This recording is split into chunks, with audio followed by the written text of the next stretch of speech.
So do you remember when the Switch was first shown back in 2016 with that like initial 3 minute or so trailer just to introduce us to the concept of this hybrid model they were going to pursue, which eventually then of course led into the January presentation and then eventually the March release for the Switch system? Well, in that trailer, they did show us the system itself, but kind of left out a lot of details. And one big feature that, while they kind of showed it to us, they didn't really explain it, was HD Rumble.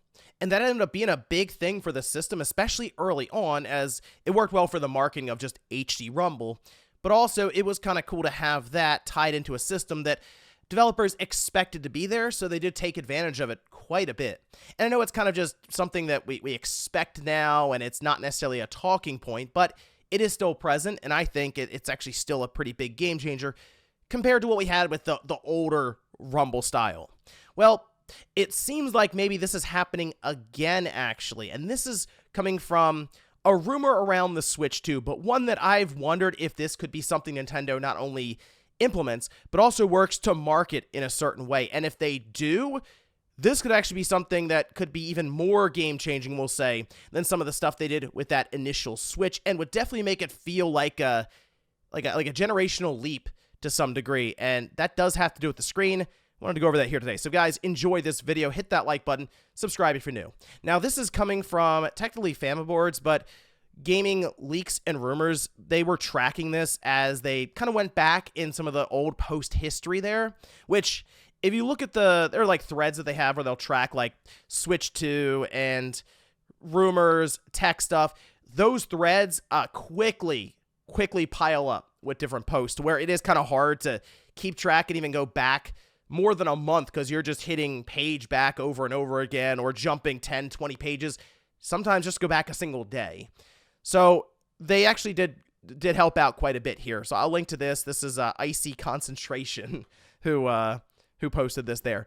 But they're referencing a user on Fanboards by the name of Secret Boy. Now, the reason for that is because they were kind of throwing around some information they had heard previously before we had the information get out around the chipset itself and its abilities, like the teraflop count docked versus handheld, and some of that got out there through data mining and stuff, and we've kind of come to the determination of like 3.1 teraflops docked, 1.72 teraflops handheld. It's pretty much what we were expecting, like a handheld PS4 that's more powerful in docked mode, but not quite to like PS4 Pro territory technically, although NVIDIA versus AMD doesn't line up completely, and it'll also have just newer technology there from NVIDIA. So it's going to be hard to compare just with paper specs. It'll be something we want to see in person, of course, and then let analysis and stuff happen with places like Digital Foundry. However, along with that, they did kind of reveal some other details around this system, which has to do with the screen. Now, we know that the Switch currently, of course, docked handheld mode, two different ways really to play it. Tabletop, I guess, sure, but the idea is you would be using the screen there, and Nintendo themselves have shared statistics along the way this generation that it's kind of like half and half. 50% of people, the audience, uses it in dock mode, 50% in handheld mode, and we have seen them lean into even handheld mode upgrades with something like the Switch OLED, where they gave us an OLED display, a larger screen, but also that LAN connection in docked mode. But clearly that was a big, okay, we're going to lean into the handheld side with this sort of an upgrade.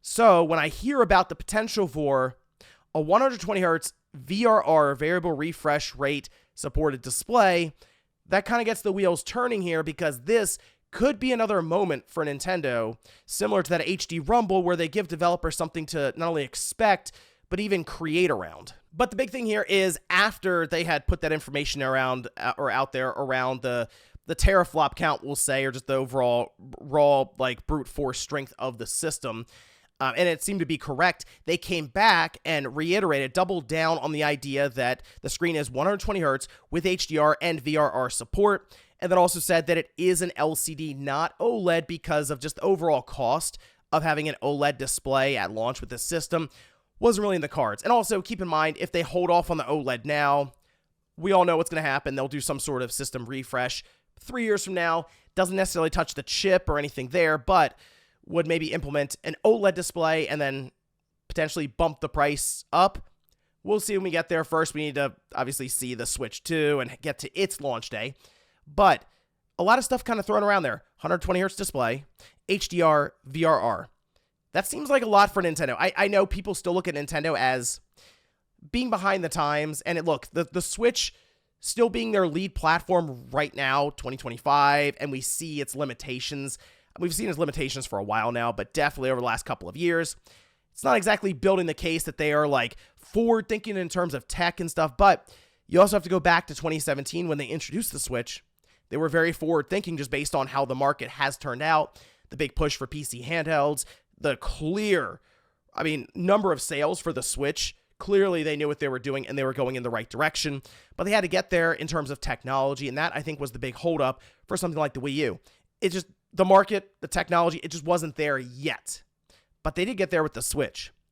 So when I realized that, and you think about it, and then you look at this screen, you go, wait, could that be like Nintendo's big, like the big ace up their sleeve, their big secret for a next generation? This sort of a screen that would actually make the handheld experience significantly better than what we have right now with the Switch. I will say, out of these three things that are pointed out here, 120 hertz, HDR, VRR, believe it or not, the thing that I'm like kind of like, I'm not sure, it's HDR. High dynamic range. Does that make sense for an LCD display with, we think will probably be like a smaller battery in there? I don't think it's going to be a massive battery. We've seen the dimensions that are kind of drawn up for the system after the motherboard image and stuff leaked out.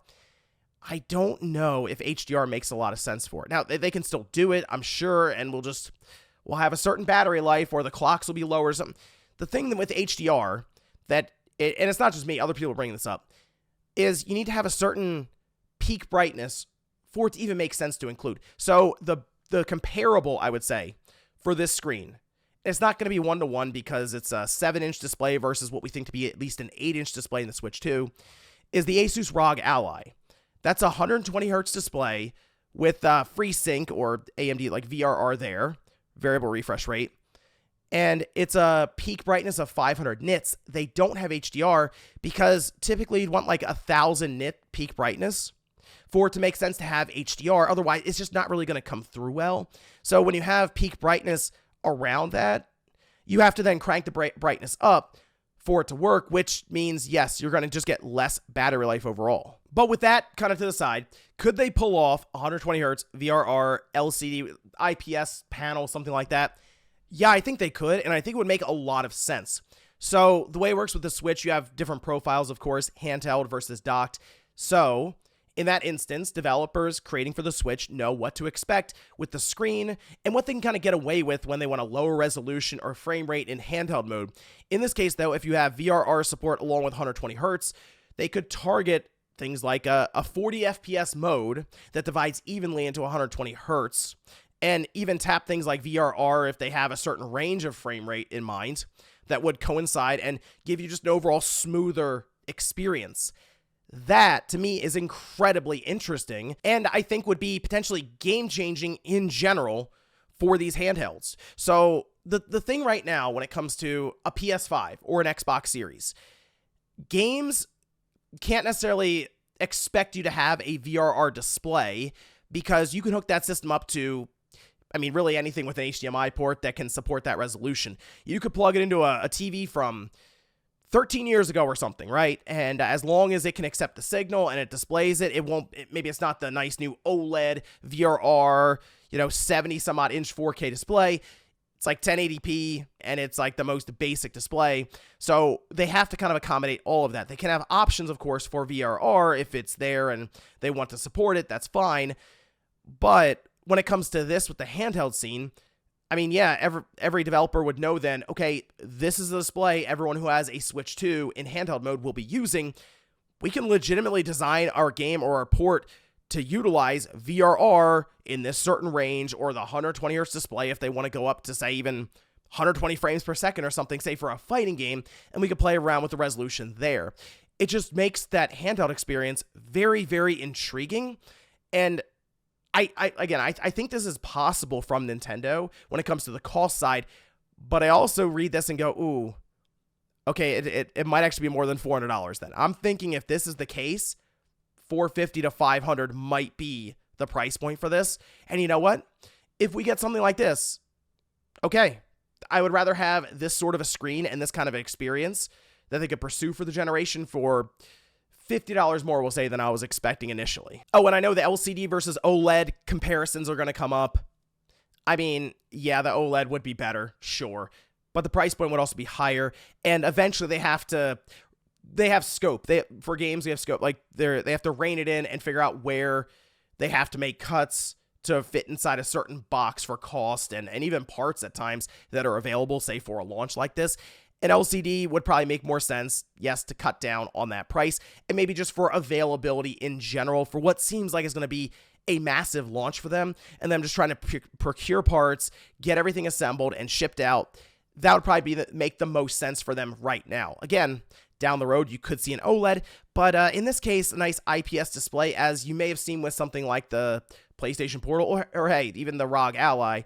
It gets the job done. LCDs have come a long way, and I think they can produce a good enough experience. And hey, when the OLED display comes around in that eventual refresh, you can then upgrade to it if you want. I guess the only unfortunate thing is it's very difficult to convey to you how big of a deal something like 120 hertz and VRR would be unless it's right in front of you, and then you kind of experience it. That's kind of the issue. It's almost like, it's almost a little bit like VR.